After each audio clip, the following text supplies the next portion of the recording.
किसकी मैया ने दूध पिलाया है कि दरवाजा बंद कर देगा जी? ये हिंदुस्तान किसी के बाप की थोड़ी है। ये हिंदुस्तान संविधान से चलता है, किसी के दादागिरी से थोड़ी चलेगा। आखिर ये वक्त बिल को लाने की, संशोधन करने की जरूरत क्यों पड़ी? कोई आदमी आकर के कह देगा कि कब्रिस्तान हमारी जमीन है, वक्त की जमीन नहीं है, अब डीएम साहब उस पर रोक लगा देंगे। गृह मंत्रालय किसके पास था? ये तो तेजस्वी जी थे। तेजस्वी जी वहां जाना चाह रहे थे बार बार, लेकिन मुख्यमंत्री ने उनको रोक दिया। लालू जी, राबड़ी जी के राज में हिम्मत थी किसी आरएसएस वाले की कि कहीं जाके परेड कर ले। आज तो गली गली में आरएसएस का कैंप खुल गया है।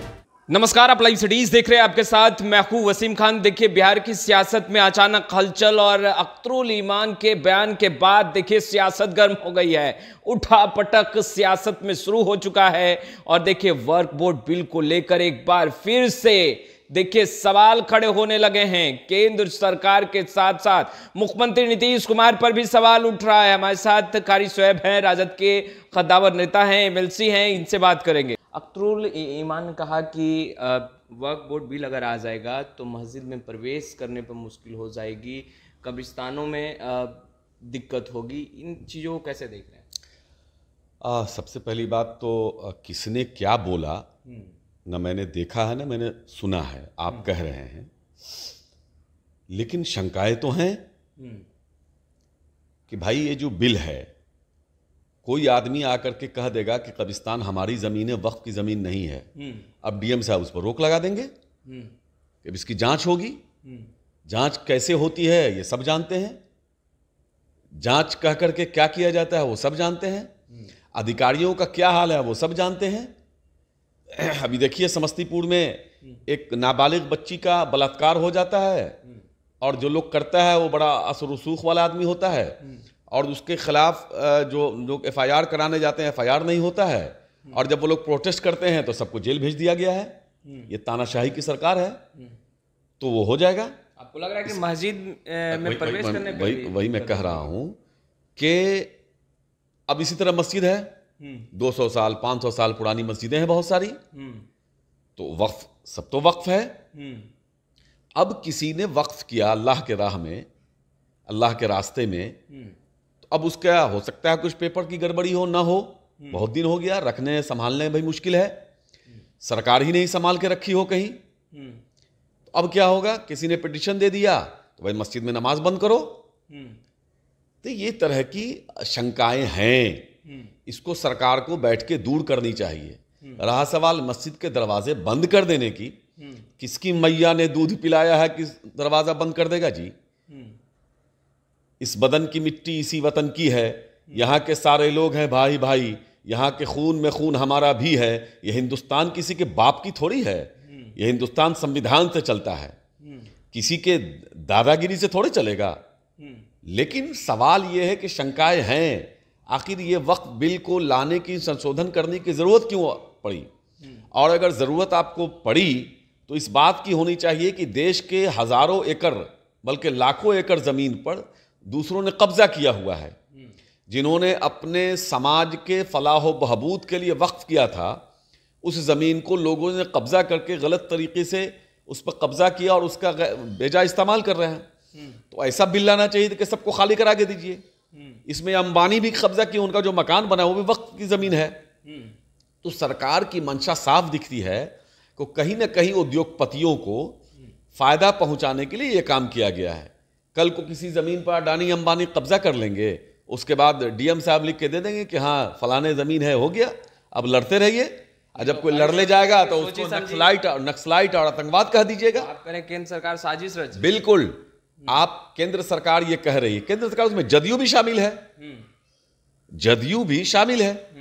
जदयू कहती है, कौन से बिल पर जदयू ने समर्थन नहीं किया? सीएए का मामला हो, एनआरसी का मामला हो, चाहे 3 तलाक वाला मामला हो, सभी आपको पता होगा सीएए का जब बिल पास होता है रात में 10-11 बजे और सुबह 9 बजे तेजस्वी जी रांची में रहते हैं, उसके बावजूद भी आकर के और गांधी की मूर्ति पर वहां गांधी मैदान में जाकर के उन्होंने बिल्कुल शपथ लिया कि मैं तेजस्वी यादव, मैं शपथ लेता हूं, भारत के संविधान का शपथ लिया उन्होंने कि मैं किसी भी हाल में इसको पास नहीं होने दूंगा और इससे किसी का इससे जो नुकसान होने वाला है उसको नुकसान हम नहीं होने देंगे।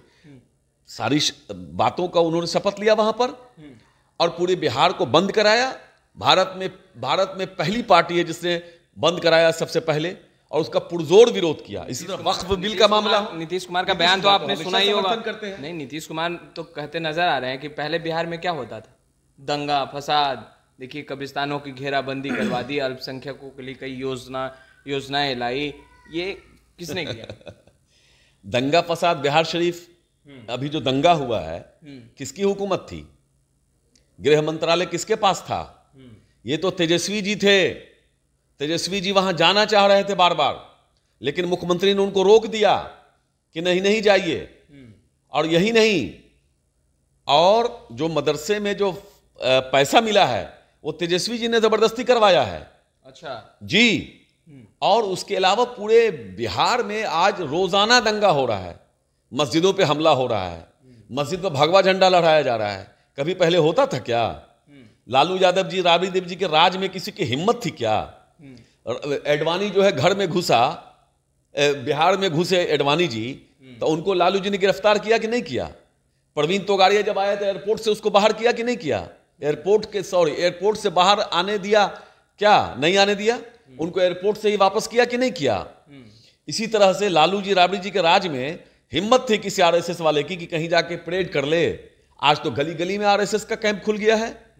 तो नीतीश जी बोलते कुछ है, करते कुछ है, उनके बात का कोई भरोसा नहीं है। पूरे बिहार को बर्बाद कर दिया, उर्दू को कत्ल कर दिया। उर्दू का क्या हाशर बना हुआ है बिहार में? आज देखिए कि टीईटी उर्दू वालों को मार करके बुरा हाल कर दिया, और उनको आज दर दर भटक रहा है वो लोग। उर्दू ट्रांसलेट की बहाली नहीं होनी है। अभी तेजस्वी जी डिप्टी सीएम थे तो बात आगे बढ़ी थी, करीब करीब आगे होने वाला था, उसके बाद वो चले गए तो रुक गया मामला। हम लोग लगे हुए हैं इसमें, मिल रहे हैं। हमारे नेता तेजस्वी जी किसी भी परिस्थिति में भाईचारे को भंग नहीं होने देंगे। उनके रहते हुए, राष्ट्रीय जनता दल के रहते हुए और तेजस्वी यादव जी के रहते हुए, किसके माई ने दूध पिलाया है कि किसी मस्जिद के दरवाजे को बंद कर दे या कहीं कोई ऐसा काम कर दे या कब्रिस्तान पर दफनाने से रोक दे? लेकिन हाँ, शंकाएं हैं, इसलिए हमारी पार्टी ने इसका पुरजोर विरोध किया है। और आप ये समझिए कि एक बहुत बड़ी साजिश है। हम इसको, हमारी पार्टी, हमारे नेता इसको किसी भी हाल में पास नहीं होने देंगे। देखिए, बड़ा दावा कर रहे हैं कारी शोएब। खैर फिलहाल इस वीडियो में इतना ही। आपका बहुत बहुत शुक्रिया।